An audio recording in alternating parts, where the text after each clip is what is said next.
여러분 안녕하십니까? 오늘부터 인사이드 경인 진행을 맡게 된 이재환입니다. 최근 경기도 양주의 한 임신부가 구급차에서 아이를 출산했다는 보도가 있었죠. 코로나19에 확진된 임신부가 출산이 임박한 응급 상황에서 받아줄 병원을 찾지 못하다가 구급차에서 출산하게 된 건데요. 코로나19 위중증 환자가 하루 1,000명을 넘어서면서 전국 병상에 부족한 현실을 보여준 사례였습니다. 경인 지역도 예외는 아닙니다. 오늘 두 분의 패널 모시고 코로나19 확진과 병원 상황 자세히 알아보겠습니다. 이 자리에 대한병원협회 코로나19 비상대응본부 실무단장을 맡고 계신 명지병원 이왕준 이사장님 나오셨습니다. 네, 안녕하십니까? 네, 어서 오십시오. 가천대학교 길병원 엄중식 교수님 나오셨습니다. 안녕하십니까? 안녕하십니까? 네, 우선 두 분이 계신 병원 상황부터 좀 말씀 듣고 싶습니다. 이사장님, 일단 명지병원 상황 어떻습니까? 초비상입니까? 네, 뭐 이미 저희 병원도 일종의 비상계엄이라는 표현까지 써가면서 네. 비상 상황을 선언한 지가 벌써 3주가 됐고요. 12월 초부터 지금 초비상 상태에 들어가 있고 현재 이 코로나 전용 지금 중환자실이 지금 완전히 만실이고 특히나 지금 응급실에 지금 코로나 확증 환자들이 계속 지금 대기 상태여서 저희 병원 안으로 수용하는 게 아니고 이제 이게 중앙에서 이렇게 병상 배정이 돼야 되는데 네. 다른 지금 병원으로 이송이 못 돼서 이제 응급실에 체류하다 보니까 응급실에 이제 병목 현상이 걸려가지고 상당히 지금 어려운 상황에 있습니다. 아, 그렇군요. 자, 교수님, 길병원 어떻습니까? 병원 상태, 네, 병상 부족합니까? 네, 저희 병원도 크게 다르지는 않은 상황입니다. 지금 응급실이 가장 먼저 문제가 생기기 시작을 했는데 특히 응급실에 온 환자분들 중에 일부는 중증 상태로 인공호흡기가 필요한 상황까지 되어서야 네. 응급실에 오시게 되고 그래서 인공호흡기를 달게 됐는데 중증 병상을 저희 병원에서도 내어드릴 수가 없고 또 다른 병원에서도 모시고 갈 수 있는 여력이 없는 상황이 되다 보니까 응급실 음압격리실에서 3일, 4일씩 버텨야 되는 그런 문제가 생기고 있고 그렇군요. 그러다 보니까 적극적이거나 좀 더 좋은 진료가 되지 않는 그런 상황이고요. 네.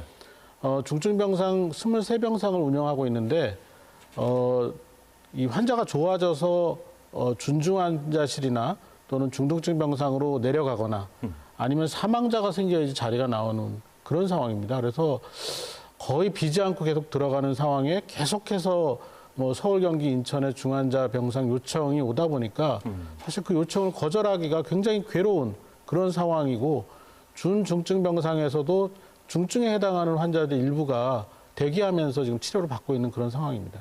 그러면 지금 병원에서는 어떤 시나리오가 있는 겁니까? 대처 방안 어떻게 강구하시나요? 사실 뭐 이제 더 병상 확보를 해야 되느냐 말아야 되느냐의 기점에 와 있는 그런 상황인 것 같고, 이제 문제는 그렇게 됐을 때 이 상급종합병원에서 진료를 하고 있는 다른 중증 환자의 진료가 제한이 되거나 이제 줄여야 되는 문제가 생기기 때문에 또 다른 질환 환자들의 피해가 속출할 수밖에 없습니다. 그래서 그럼요. 굉장히 선택이 어렵고 괴로운 그런 상황이 되겠습니다. 이사장님, 최근 보도를 보니까 서울대병원 같은 경우에 테니스장, 운동장까지도 그 위에다가 임시병동, 100병상을 준비한다. 뭐 이런 보도도 본 적이 있었어요. 지금 명지병원 방안이 어떻습니까? 뭐 저희는 지금 뭐 임시병상을 더 충원하는 거는 아직은 전혀 계획이 없습니다. 왜냐하면 이제 서울대병원도 이제 저희가 내부 논의할 때 네. 이런 임시병상에 대한 공간적인 시설적인 여력이 문제가 아니고 결국 인력의 문제거든요. 그러니까 의료진이 뭐 이게 제한적인데 의료진이 충원되지 않는 상황에서 그냥 병상만 늘린다고 그래갖고 환자를 볼 수는 없는 거고. 그래서 그렇죠. 서울대병원도 이제 내부 논의하면서 나온 아이디어 중에 하나가 일단 지금 우리가 보호자 없는 포괄 지금 간호병동을 지금 포기하고 네. 이제 그런 쪽에 들어가야 될 일반 진료에 투입해야 될 간호 역량이나 이제 의료 역량을 빼서 지금 코로나 역량으로 이제 돌리는 거죠. 돌리고 그리고 있죠. 네. 뿐만 아니라 지금 웬만한 지금 저 일렉티브 서저리 그러니까 뭐 우리가 응급 수술이 아닌 이런 일반 수술은 무조건 이제 뒤로 미루는 상황인데 비응급 수술은 뒤로 미룬다. 근데 이제 응급 수술과 비응급 수술이 이렇게 사람들이 생각할 때 그렇죠. 아주 딱 그렇게 어떤 선이 있어서 갈라지는 그런 경우도 있겠지만 네. 상당히 이제 많은 수술은 사실상 그 분류는 비응급인 것 같지만 환자 상태가 굉장히 나빠져서 네. 뭐 암 환자가 갑자기 지금 상태가 나빠져서 들어가야 되는 수술은 뭐 그게 꼭 응급수술이라는 게 안 붙지만 또 준응급수술이고 이러기 때문에 그렇죠. 결국은 지금 정상적인 일반 진료가 아주 치명적으로 지금 제한을 받기 시작한 상황에 이르렀기 때문에 그게 더 큰 지금 위험 요소라고 생각이 됩니다.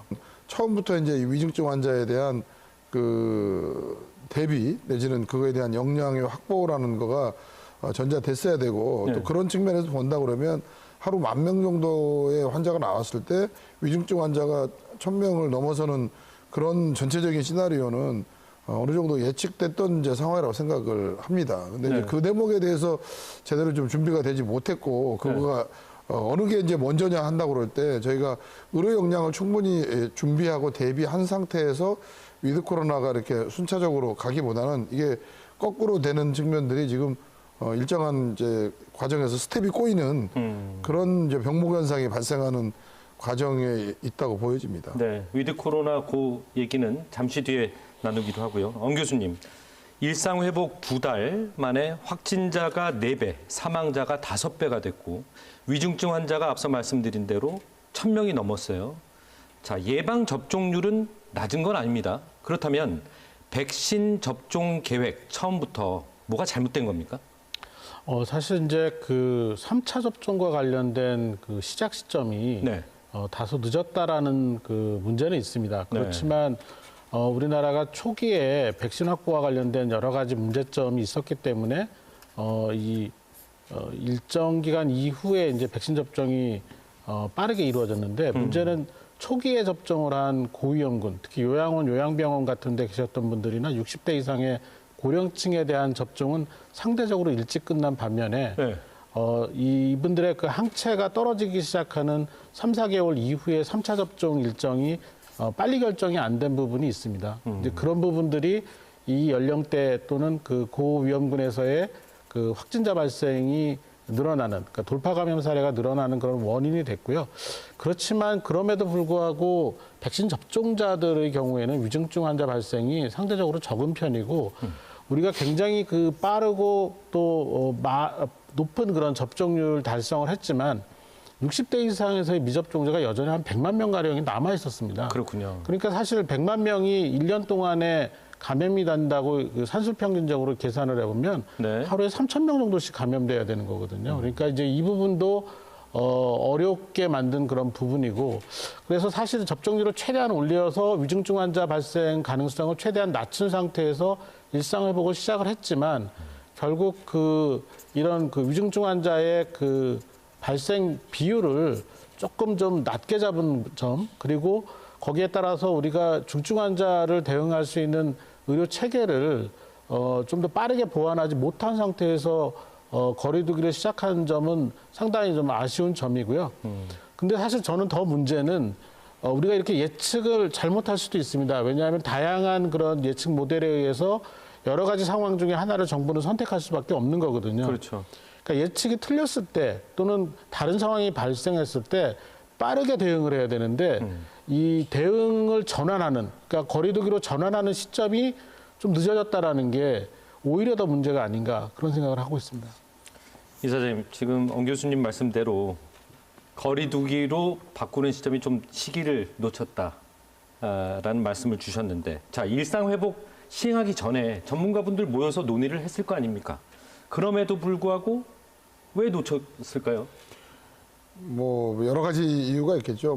근데 이제 지금 일상 회복으로 가기 위한 이제 위드 코로나 전략의 방향은 이미 이제 여름부터 그 논의가 됐고 그 방향으로 가야 된다라는 거에 대해서는 네. 뭐 이구동성으로 다 이제 동의가 돼 있는 상황인데 네. 어느 속도로 갈 거냐, 어느 시점에서 갈 거냐, 네. 그리고 과연 이제 그게 그래 위드 코로나로 가기 위한 또 전제 조건과 준비 과정은 뭐가 돼야 될 거냐, 이런 대목에 대해서는 아주 정치한 지금 결론이 있기보다는 이제 그 과정에서 좀 많은 부분들이 이 구멍이 나 있었다, 이제 이런 네. 측면이 좀 아쉬운 거고요. 네. 특히나 이제 아까 백신 관련된 부분에 있어서는 상당히 좀 그런 엇박자가 난 대목들이 사회적으로 보면 이제 일단 전체적으로 백신 접종률의 퍼센테이지를 올리는데 이제 한편으로 방향이 돼 있었고, 그래서 네. 80% 이상의 뭐 2차 접종 포함한 그 80% 이상 접종을 하는데 이제 한편으로 포커싱이 돼 있고, 그거가 하나의 이제 위드 코로나로 가는 기준이 된 것처럼 돼 있었지만, 아까 우리 엄 교수님이 얘기했듯이 실제로 가장 고위험군이 이제 이미 6개월 정도 돼 있는 상황에서 먼저 그 고위험군에 대해서는 3차 접종 과제가 좀 미리 돼서 돌파 감염에 대한 그 위기 요소를 좀 확 줄였어야 되는 그런 부분들이 좀 제대로 선제적으로 되지 못한 대목에 대한 굉장히 그렇군요. 아쉬운 점이 있습니다. 네. 그리고 이제 백신 관련된 거는 좀 하나 짚고 넘어가야 될 것 같은데, 네. 지금 현재 지금 한 1,000명 정도 되는 위중증 환자의 반절 정도는 미접종자입니다. 아, 그렇군요. 그리고 나머지 반절이 돌파 감염자인 거죠. 그렇군요.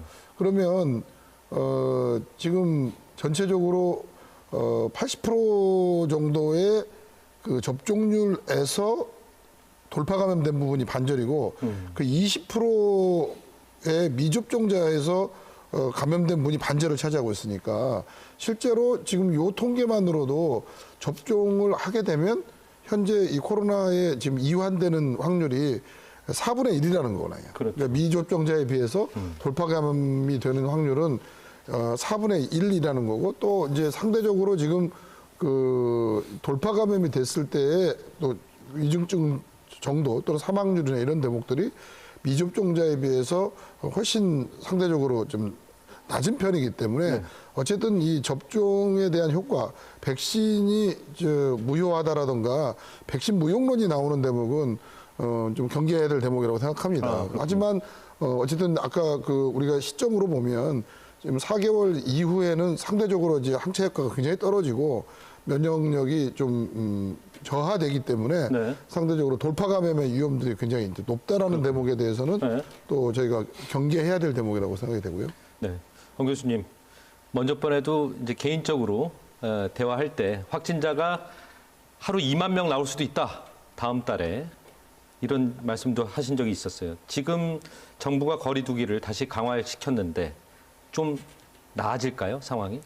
어떻게 지금 보십니까? 12월 첫째 주까지는 그 재생산 지수가 1.25까지 올라갔습니다. 이제 그 상태에서 거리두기를 하지 않고 계속 갔다면 네. 12월 이내에 12,000명까지 올라가고 1, 2월 달에는 2만 명 이상 올라가는 상황이 됐을 텐데요. 그렇군요. 거리두기를 시작하면서 지난 주말을 지나면서 재생산 지수가 1.01까지 떨어졌습니다. 네. 그러니까 이제 더 이상은 늘지 않는 정도로 재생산 지수가 감소를 했는데, 네. 여기서 이제 확진자를 확실히 떨어뜨리려면 재생산 지수가 0.9, 0.8 이하로 떨어져야지만 확실히 줄어들기 시작할 것 같거든요. 네. 그러니까 지금 이 거리두기로 인한 효과, 그리고 빠르게 백신 접종, 3차 접종을 진행하고 있기 때문에 쉽게 2만 명, 3만 명 나오는 상황이 생기지는 않을 것 같습니다. 그렇지만 거리두기가 이완이 되고 좀 더 그 강력한 거리두기가 시간이 흐르면서 유지가 안 되는 상황이 되면 네. 다시 재생산 지수는 올라갈 겁니다. 그렇게 되면 뭐 시간의 차이이지 실제로 10,000명, 2만 명 단위 확진자가 나오지 말라는 법은 없기 때문에 네. 여전히 조심을 해야 되는 부분입니다. 바이러스와 계절적인 요인, 계절적인 상관관계, 뭐 여러 번 얘기 나왔었는데, 겨울이 되면서 바이러스의 활동성이 강해지면서 이 전염력이 더 높아진 건가, 이런 궁금증도 있거든요. 그렇습니까? 아무래도 그 호흡기 바이러스는 차고 건조한 환경에서 활성도가 높아지는 건 사실입니다. 그렇지만 우리가 지난 2년 동안의 유행 상황을 보면 네. 기후보다도 사람들이 얼마나 많이 이동하고 접촉하느냐에 따라서 유행 양상이 바뀌기 때문에 실제로 이 겨울 이 날씨 자체만으로 확산된다기보다는 네. 우리가 그 단계적 일상 회복을 하면서 사람들의 접촉량이 네. 많이 증가한 것 자체가 이번 유행의 가장 그 직접적인 원인이라고 생각을 합니다. 네. 이사장님, 새 변이 바이러스 오미크론 이 바이러스가 또 문제입니다. 해외 언론에서는 오미크론이 크리스마스 성탄절 선물이 될 것이다라는 해외 언론 보도도 있었어요. 자, 오미크론의 전파력, 독성 어떻게 보십니까? 그리고 지금 명지병원에는 혹시 오미크론에 감염된 환자가 들어와 있나요? 저희 병원에 뭐 오미크론이라고 따로 환자가 이송된 환자는 없고요. 네. 오미크론은 뭐 이미 이제 그 전파력이 과거 델타 변이종에 비해서 압도적으로 강하다. 최소 3배에서 4배 정도가 된다는 거에 대해서는 이미 통계적으로나 여러 보고 상황에서 이제 확인된 상황이고요. 또 한편으로 이제 이게 이 전파력이 강해지면 상대적으로 그 독성은 좀 약해진다라는 속설이 있을 수 있긴 한데 네. 뭐 그거를 지금 확인할 수 있는 과학적 근거는 없습니다. 어쨌든 지금 오미크론이 워낙 지금 그 전파력이 더 강하기 때문에 지난번 델타 바이러스도 그 전 세계적으로 우세종으로 변하는데 2달이 채 걸리질 않았어요. 오미크론 출현 이후 한 달 안에 이제 이게 다 변할 거기 때문에 네. 저희도 지금 약간 이제 오미크론 종을 지금 계속 추적하고 있습니다만은 앞으로 뭐 길어봐야 이제 한 달에서 한 달 반 사이에 네. 저희도 전체적으로 델타 종이 오미크론 종으로 이게 스위치되는 거고 그 대세를 이루는 거는 아주 필연적인 예측 상황이라고 보여집니다. 황 교수님, 알파, 델타, 감마 여기다 이제 오미크론 바이러스까지 자 변이 바이러스가 계속 발견이 되고 있는데 앞으로 어떻게 될 것 같습니까? 더 나옵니까? 변이 바이러스가? 우리가 델타 변이 바이러스가 뭐 이 전체 유행을 주도하는 그런 상황이 됐을 때 네. 델타 변이 바이러스보다 더 전파력이 높고 또는 델타 변이 바이러스보다 더 치명률이 높은 바이러스가 나오겠느냐. 예. 그리고 또 백신 접종을 이렇게 열심히 하고 있는데 그렇죠. 이제 이게 해결이 될 그런 상황이 되지 않겠느냐라는 일부에서 예측이 있었죠. 그렇지만 많은 전문가들이 특히 바이러스학을 하는 사람들은 특히 이제 저개발국에서의 백신 접종이 충분하지가 않고 또 큰 유행이 이곳저곳에서 계속해서 일어나기 있기 때문에 새로운 변이 바이러스는 언제든지 나올 수 있다라고 예측을 했고요. 그래서 오미크론이 지금 우리나라의 경우는 이제 뭐 아주 초기이지만 네. 전 세계적으로 보면 오미크론이 이제 이 유행을 주도하는 지역이 이제 점점 늘어나고 있는 상황에서 어디선가는 또 다른 새로운 변이 바이러스가 나타날 겁니다. 근데 그렇게 되면 이제 그 오미크론보다 전파력이 더 좋고 예. 더 우수한 그런 전파력을 가진 바이러스가 될 가능성이 높은 거죠. 어허. 그래서 사실 지금 오미크론 같은 경우는 델타 변이 바이러스보다 2~3배 이상의 전파력을 가진 걸로 예측이 되고 있는 그런 상황이기 때문에 네. 실제로 그렇다면은 이게 거의 홍역 수준이거든요. 그러니까 공기 전파되는 홍역 정도의 그 재생산 지수를 갖추고 있는 것처럼 보일 정도로 굉장히 그 강한 전파력을 갖고 있습니다. 그래서 우리나라도 우리가 어떻게 거리두기를 강력하게 잘 유지하느냐에 따라서 좀 달라지겠지만 뭐 짧게는 뭐 한두 달, 네. 길게는 서너 달 안에 다 오미크론으로 바뀔 가능성이 높다고 보고 있고요. 우세종이 되는 거네요. 예, 그런데 이제 그 오미크론의 치명률과 관련돼서는 정보가 아직도 네. 여전히 불투명한데 부족하군요. 이게 남아공처럼 전체 인구의 한 6% 정도만 고령인 나라들에서의 유행과 네. 우리나라처럼 뭐 17, 18% 정도가 고령층 이런 그 선진국형의 인구 구조를 가진 나라에서 유행이 됐을 때 똑같은 치명률을 보이겠느냐. 네. 저는 그렇지는 않을 거라고 생각이 되어지고요. 적어도 인구의 세대별 구성 비율에 네네. 따라서 네네. 달라질 수 있다. 예, 그래서 델타 변이 바이러스와 유사한 정도의 치명률을 보일 가능성이 높다고 보고 있고 문제는 전파력이 높으면 아주 짧은 기간 동안에 훨씬 많은 환자가 생기기 때문에 네. 이렇게 되면은 의료 체계가 대응할 수 있는 그 상황이 더 나빠지죠. 그렇게 되면 제대로 된 치료가 안 되면서 사망하는 환자가 더 늘어날 수도 있다. 그렇죠. 그러니까 치명률이 약간 낮다고 하더라도 실제 사망자는 더 많이 늘어날 수도 있다라는 생각을 하고 있습니다. 그렇네요. 황 교수님, 코로나가 일반 폐렴과 다른 양상을 보이고 있다. 이게 문제가 된다. 이런 얘기가 들리는데 이게 무슨 얘기입니까? 아, 실제로 이 코로나19를 이렇게 표현하신 선생님도 계십니다. 그러니까 스텔스 기능을 가진 스텔스, 바이러스다라고. 보이지 않는다. 예, 그러니까 실제로 그러니까 굉장히 가벼운 증상 네. 또는 거의 증상이 없는데 상태가 나빠져서 진단해 보면 폐렴이 완전히 양쪽 폐로 퍼져 있는 상황. 그래서 인공호흡기를 달거나 어떤 치료도 잘 듣지 않는 그런 상황인 경우가 있습니다. 그래서 특히 이런 경우는 그 60대, 70대 이상의 고령자에서 많이 발생을 하고 있는데요. 그러다 보니까 전형적으로 세균성 폐렴 같은 경우는 감염 초기부터 열이 나고 기침, 가래 뭐 이런 증상들이 아주 전형적으로 나타나는데 이런 증상이 없이 아주 나빠질 때까지 별다른 증상이 없다라는 게 코로나19의 그 무서운 점이고 우리가 일반적으로 알고 있는 폐렴과의 차이점이라고 보고 있습니다. 그렇군요. 이 사장님, 거리두기 이 대책 다시 강화됐지만 이 문제 이 대책에 대해서 좀 말씀을 좀 들어봐야 될 것 같아요. 소상공인 자영업자 굉장히 힘들어합니다. 연말 대목인데 방역 강화되면서 인원 제한 들어갔고 밤 9시까지 영업 제한이 들어가고 굉장히 힘든 상황이에요. 하지만 방역은 필요하다라는 게 정부의 입장이었고요.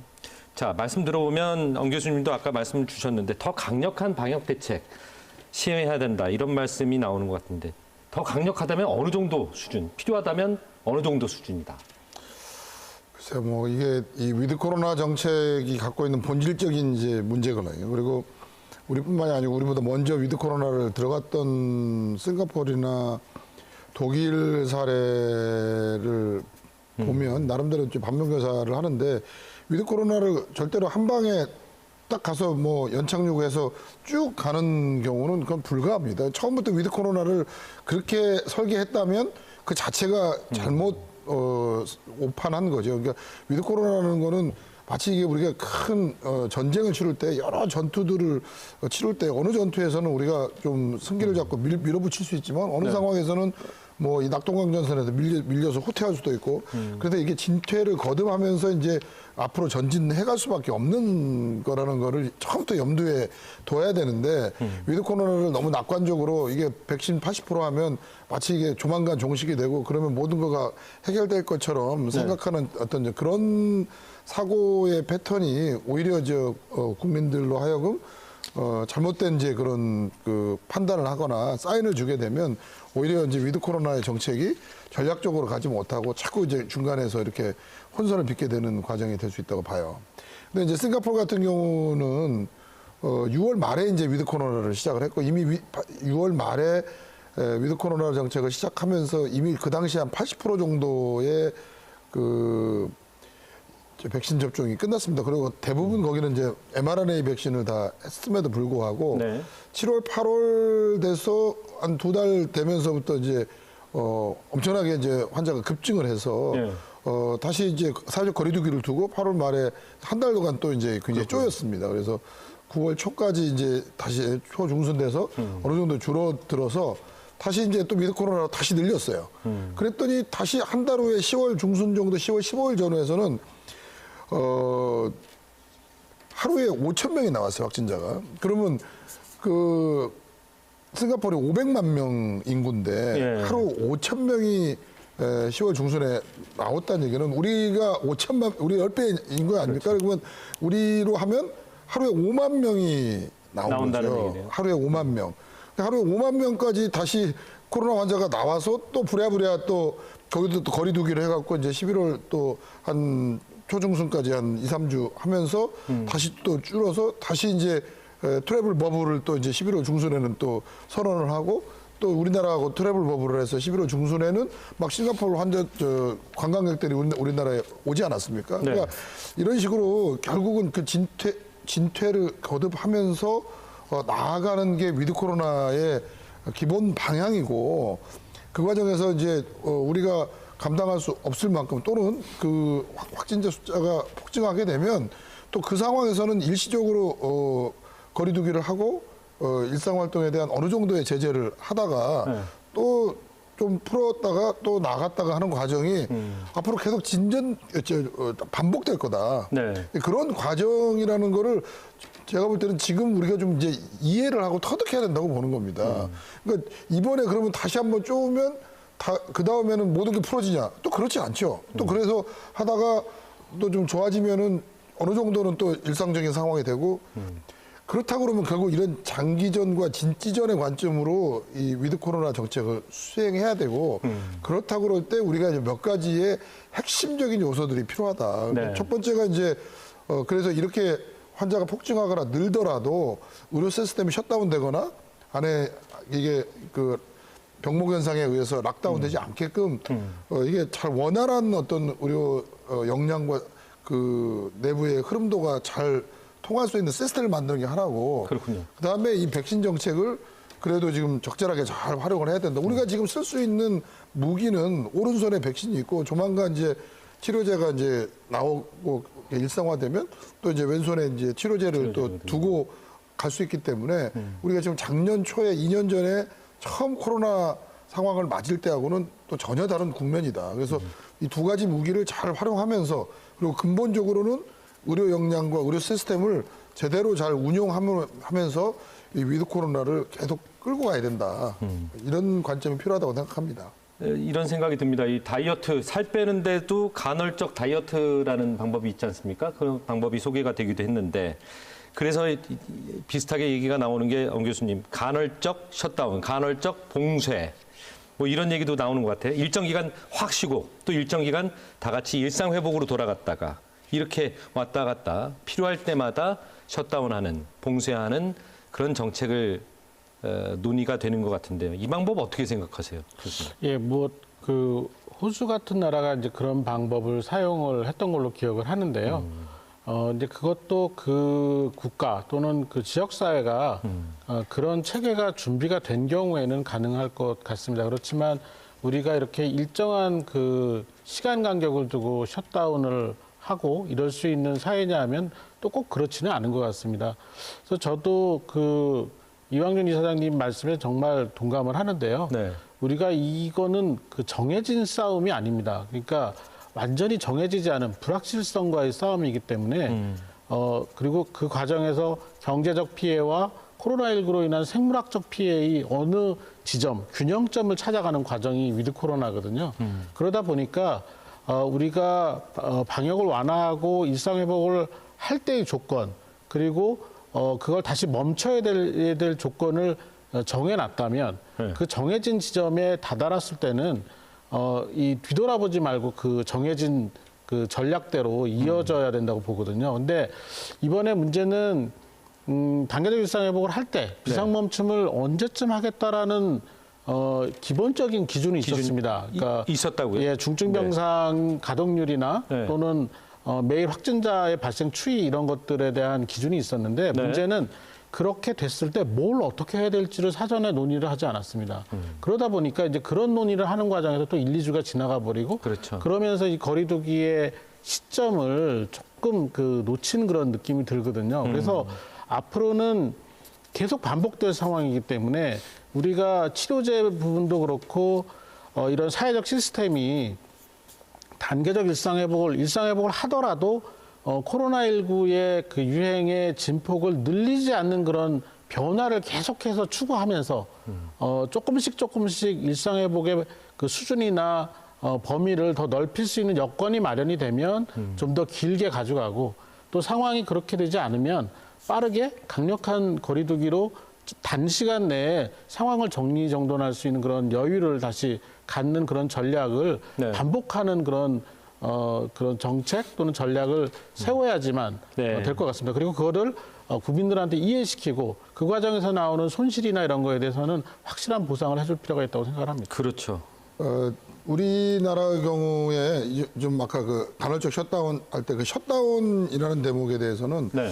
조금 개념적으로 이렇게 검토해 볼 필요가 있어요. 왜냐하면 제가 금년 들어서 이제 미국 출장 3번, 유럽 출장 3번을 가면서 네. 여러 나라 사람들하고 이렇게 얘기를 하면서 우리나라는 엄밀한 의미에서 네. 한 번도 셧다운을 해본 적이 없습니다. 작년에 이제 대구 경북 사태가 있을 때 아주 일시적으로 또 그 지역적으로 조금 셧다운에 준하는 상황까지는 갔지만 우리가 강제적으로 뭐 아예 이동을 제한하거나 완전히 뭐 외출 자체를 금지하거나 이런 상황이 아니었기 때문에 네. 어찌 보면은 이 코로나 팬데믹 상황에서 셧다운에 대한 트라우마가 제일 없는 나라예요. 그렇기 때문에 이 아까 뭐 호주에서의 샷다운 얘기를 그냥 뭐 조금 우리가 거리두기를 하면 샷다운 아니냐 그렇게 이해하시면 안 됩니다. 그러니까 네.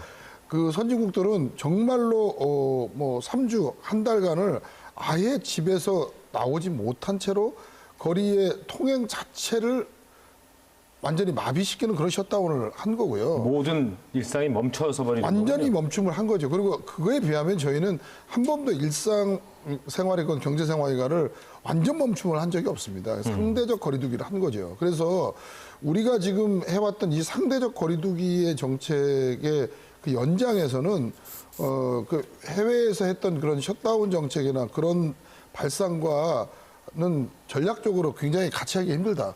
이미 우리나라는 우리의 독자적이면서 상당히 독특한 지금 방역의 길을 걸어왔기 때문에 그 대목을 또 장단점을 잘 살펴서 위드 코로나에서도 그거를 잘 적용하는 게 저는 굉장히 중요하다고 생각하고요. 네. 그걸 어떻게 창의적으로 좀 더 우리의 길을 만들어 가느냐가 결국 궁극적으로 K방역이 아주 이제 이 2년, 3년 후에 네. 쭉 모든 거를 이제 이 마라톤을 다 끝냈을 때 종합 성적표에 저는 반영될 거라고 생각을 합니다. 네. 일단은 그 증상이 가볍고 그리고 그 고위험군 요인이 없는 그런 분들 같은 경우는 네. 말 그대로 진짜 증상만 조절해주는 치료를 합니다. 그리고도 충분히 호전이 되시죠. 그런데 이제 고위험군에 해당이 되고 또 여러 가지 발열이나 호흡기 증상이 지속되는 그런 분들, 이제 경증이나 중증증에 해당하는 분들은 병원에 입원을 해 있는 경우에는 이제 항체 치료제라는 주사제를 투여를 받을 수가 있겠고요. 네. 그리고 마찬가지로 항바이러스제, 주사제 항바이러스제가 있으면 뭐 렘데시비르라는 이름으로 알려진 그 항바이러스제를 투여를 하는 그런 치료를 하게 됩니다. 근데 이제 이게 중증으로 진행을 하게 되면 사실 치료제가 별로 없는 게 문제입니다. 중증으로 진행하게 되면 네. 덱사메타손이라는 스테로이드 계열의 약물을 주고 이제 그 인공호흡기 같은 호흡 보조 치료를 하면서 이 염증이 가라앉을 때까지 버티는 거거든요. 이제 그렇게 해도 염증이 그 폐에서 진행이 돼서 인공호흡기로도 호흡이 안 되는 상황이 되면 이제 에크모라는 장치를 달게 되는데 네. 이 에크모는 결국 피를 바깥으로 빼서 산소 공급을 하고 다시 넣어주는 그런 장치인데 이제 여기까지 가면은 굉장히 위중하다고 보고 그렇죠. 회생 가능성이 많이 떨어지는 네. 그런 상황까지 가게 됩니다. 네. 이제 보통은 그렇게 이제 치료를 하게 되죠. 이사장님, 재택 치료, 집에서 치료 가능할까요? 지금 재택 치료는 뭐 재택 치료라는 이름을 붙이고는 있지만 그렇죠. 엄격하게 얘기하면 이제 네. 뭐 치료라고 얘기하기는 이제 많이 부족하죠. 네. 그거는 사실 그 앞에 우리가 이미 작년 초부터 이제 중간 시설로서 활용했던 생활치료센터도 뭐 치료라고 얘기하기는 어렵겠지만 그래도 저희는 이제 지금 모든 확진자에 대해서 개별적으로 전수로 지금 정부에서 또는 우리 의료 기관이 연결해서 환자를 관리를 하고 그거를 이제 전체적으로 지금 그 컨트롤하고 있는 상황은 그거 뭐 다른 나라에 비하면 매우 아주 적극적이고 좀 선진적인 측면이 있다고 생각합니다. 지금 외국 같은 경우는 특별한 증상이나 자기의 어떤 주관적인 증상이 있지 않고는 뭐 아예 알아서 다 하라고 그냥 맡겨놓은 상태거든요. 네. 그런데 저희는 일단 확진이 나오면 좀 정부가 나서서 지금 모두 전수로 관리하고 있기 때문에 네. 이제 그런 의미에서 본다면 뭐 치료란 말이 그렇죠. 그렇게 아주 뭐 어색하다고 생각을 하는데 네. 문제는 지금 아직까지는 재택치료의 기본 취지가 일단 이제 워낙 확진자가 많이 나오고 있기 때문에 이게 무증상이나 고위험군이 아닌 환자인 경우는 일단 집에 머무르면서 우리가 이제 원격으로 모니터링하고 네. 그다음에 그 환자 상태를 이제 계속 살펴보면서 이제 전체적인 이제 의학적인 통제를 하겠다라는 거로 지금 그렇군요. 하고 있습니다. 그래서 하루에 2번씩 일단 뭐 저희가 이제 키트를 보내주면 네. 환자가 열도 재고 이 산소 포화도도 재서 네. 그거를 이제 이 앱에다가 입력을 하게 되면 우리가 그걸 보고 있고 그렇군요. 혹여라도 이제 그게 환자가 불편감을 느끼거나 뭔가 문제가 생기면 바로 이제 저희가 이제 그 환자와 연락을 해서 네. 비대면 지금 진료를 하는 게 제 기본 원칙입니다. 어린아이가 혼자 확진이 됐을 경우에 어린아이 혼자 격리가 되고 그렇다면 가족들 어떻게 됩니까? 이게 어린아이가 혼자 격리를 할 수 있는 문제는 아니잖아요. 그렇죠. 뭐 그래서 이제 가족 같이 이제 그러면 있게 돼 있고요. 예, 같이 있게 되면 또 감염의 우려는 뭐 없겠습니까? 그건 똑같습니다. 어차피 아이가 옛날에도 집에 있기 힘들어서 생활치료센터도 오더라도 보호자가 같이 와서 생활을 했기 때문에 네. 뭐 이제 그 과정은 뭐 어쩔 수 없는 이제 과정인 거고요. 그래서 이사장님, 또 한 가지. 네. 자, 코로나19 환자 입원 기간이 20일로 제한이 돼 있습니까? 이번에 이제 그게 새로 20일 제한이 되면서 네. 의료 현장에서 조금 이제 뭐 논란 내지는 좀 있을 것 같아요. 혼선이 좀 빚어진 측면이 있는데요. 네. 이제 그거는 어쨌든 뭐 지금 불필요하게 너무 지금 코로나 환자를 중장기적으로 불필요한 이제 병상 점유를 좀 막고자 하는 이제 그런 측면이 있는데 그렇군요. 뭐 이제 이 부분이 그렇게 인위적으로 딱 그 시간 지나면은 그렇죠. 코로나 환자에서 설령 코로나 바이러스가 더 이상 나오지 않더라도 환자 상태는 계속 위중한 상황이 되기 때문에 네. 그 환자를 일반 병상으로 이송을 해서 옮겨서 이제 진료를 해야 되는데 막상 병원에 그러면 그 코로나 환자를 받던 병상에서 빼서 이 환자를 일반 병동으로 옮겼을 때 그게 과연 현실적으로 가능하느냐 그렇죠. 이 대목에 대해서는 좀 현장에서 많은 어려움을 호소하고 있습니다. 이게 이제 王교수님. 예, 이게 이제 중증 환자 치료와 관련된 제한을 이제 둔 건데요. 아무래도 이제 중증 환자들은 중환자실에서의 재원 기간이 길 수밖에 없습니다. 치료 기간이 길어지니까. 근데 이제 이게 너무 길어지다 보니까 중환자 병상이 가뜩이나 모자란데 너무 길게 그 재원하는 거 아니냐라는 거 하고 그걸 이제 효율적으로 관리하기 위해서 20일 기준을 만든 건데요. 네. 근데 실제로 이미 그 대부분의 중환자 병상을 운영하는 병원들은 네. 이 중환자실에 환자가 오래 있으면 그 자체로 위험도가 올라갑니다. 네. 그러니까 중환자실 내에서의 감염 같은 것들이 발생하기도 하고 그렇겠죠. 또 이 중환자실에 오래 있으면 환자들이 정신적으로도 트라우마가 생기기 때문에 환자가 좋아지면 가급적 빨리 이 중환자실을 벗어나기 위한 그런 결정을 의료진이 하게 되는데요. 이제 그렇지만 그럼에도 불구하고 못 옮기는 경우가 있거든요. 네. 그래서 이런 경우에 대해서는 사실 그 중환자 치료를 집중적으로 하고 있는 이 의료진 전문가들한테 좀 맡겼으면 하는 바람이 있고요. 실제로 20일 기준으로 한 거는 이제 통계적으로 보니까 20일 정도가 지나면 바이러스 배출량이 줄어들어서 전파력이 없어지기 때문에 일반 중환자실에서도 치료할 수 있다라는 그런 논리거든요. 네. 근데 실제로는 그렇게 된 상황이라고 하더라도 에크모나 인공호흡기를 달고 있는 환자 중에 일부는 네. 이동이 불가능합니다. 그렇죠. 그러니까 에크모를 중단하면 환자가 몇십 분 만에 사망할 수가 있어요. 그래서 그런 일부 환자들 또 면역 저하자들이 중증으로 진행하는 경우가 많기 때문에 이런 면역 저하자들은 바이러스 배출량이 생각보다 굉장히 오래 갑니다. 그래서 20일 이내에 바이러스 배출량이 줄지 않는 환자들도 있어요. 네. 이런 예외적인 상황이 워낙 많기 때문에 실제로 이렇게 기준을 정해가지고 약간 좀 그 의료진에게 압박감을 좀 주는 것보다는 현장에서 조금 더 좀 전문가들이 판단하고 또 이런 전원이나 이런 것들이 좀 원활할 수 있는 시스템을 조금 더 보완해 주는 것이 오히려 좀 더 바람직하지 않나 이렇게 생각을 합니다. 王교수님, 그 가장 시민들 또 국민들이 궁금해할 부분, 병원 비용 문제. 이게 코로나 치료비, 그러니까 격리 해제 이후에도 치료가 필요한 경우도 있을 거예요. 그런 경우에 병원비는 어떻게 되는지, 부담이 안 되는지. 그러니까 지금 코로나19는 1급 감염병이고 이렇게 1급 감염병의 경우에는 치료 비용을 국가가 부담하게 돼 있습니다. 네. 그렇기 때문에 지금까지 코로나19로 입원하신 분들 경우에는 아주 예외적인 그 몇 가지를 제외하고는 전액 그 국가에서 지금 치료비를 부담하고 있거든요. 네. 그런데 이제 격리 해제를 하게 되면은 네. 실제로는 이제 코로나19로 인한 격리가 끝났다라고 네, 그렇죠. 생각을 하기 때문에 그렇죠. 이제 거기에 대한 비용을 본인에게 부담을 시키는 그런 상황이 생기는데 네. 일반 병실로 옮길 수 있는 상황 정도가 되면 사실 본인 부담이 그렇게 크지 않습니다. 그냥 통상적으로 입원을 하고 이 건강보험급여에서 본인이 부담하는 비율만큼만 부담을 하시면 되는데 네. 동일한 중환자실로 옮기는 상황에서 계속 에크모를 유지하고 인공호흡기를 유지해야 되는 상황이 되면은 실제로 그때부터는 비용이 엄청나게 많이 나올 수가 있습니다. 상황에 따라서 네. 여러 가지 치료제나 이런 것들을 많이 사용을 하고 또 여러 가지 장비를 계속해서 유지를 하게 되면 뭐 일주일에 뭐 1,000만 원 이상도 나올 수 있는 그런 상황이 되기 때문에 그 자체로도 그 환자나 보호자에게는 재난적 상황이 되거든요. 예. 이 부분에 대해서는 좀 배려가 필요하다고 생각을 합니다. 홍 교수님, 청소년 백신 접종 문제 좀 얘기해봤으면 좋겠어요. 아직도 학부모들 좀 불신이 있거든요. 지금 접종률이 얼마나 되고 또 어떻게 해야 되죠, 이 문제? 지금 그 12세에서 17세까지의 그 청소년 백신 접종률을 보면은 네. 나이가 어릴수록 접종률이 떨어집니다.